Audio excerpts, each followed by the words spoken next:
Eratzekaldean daukadan planta hori da koke planta berria, Petronorrek Muskizen daukan planta berria.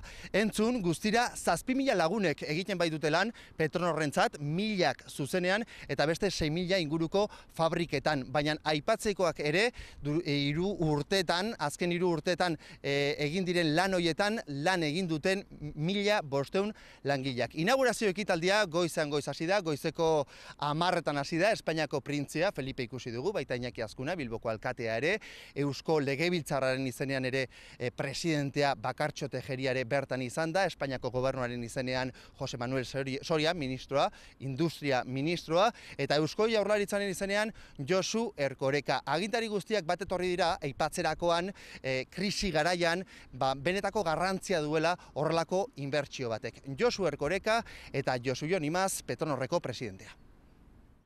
Inbertsionek segurtatuko du dudarik gabe Petronorren jarraipena.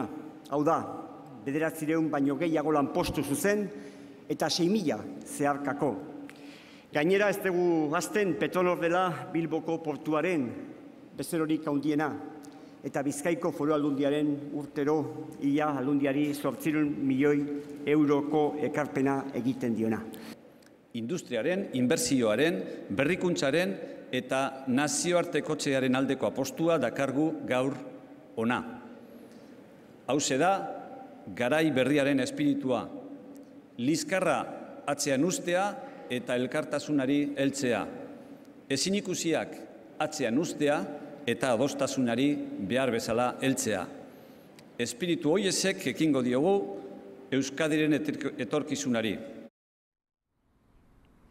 Baina zer egiten duten Eratzekaldean gaur inauguratu berri duten koke planta horretan, Petronorren koke planta berri horretan, fuel olioa eraldatu egiten dute. Eraldaketa horretatik gasolioa, gasolina eta gasak ateratzen dituzte eta azken hondakin bezala da kokea geratzen da. Erregai horrek ematen dio planta berri honi izena, baina koke horrekin zer egiten dute?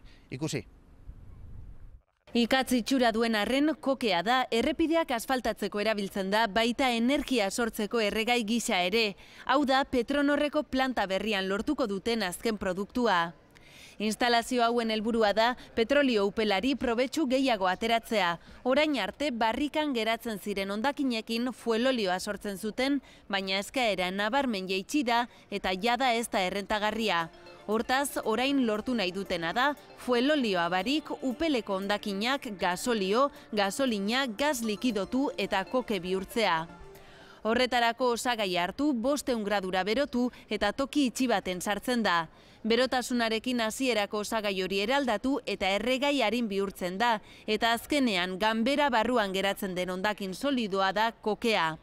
Prozesu honekin asko hobeto aprobetxatzen da petrolioa, 82% gasolio, gasolina eta gas likidoturako eta 8% kokerako. Muskizekoarekin batera, Repsol taldeak beste 3 koke planta ditu estatuan, bat Murtzian eta 2 Galizian.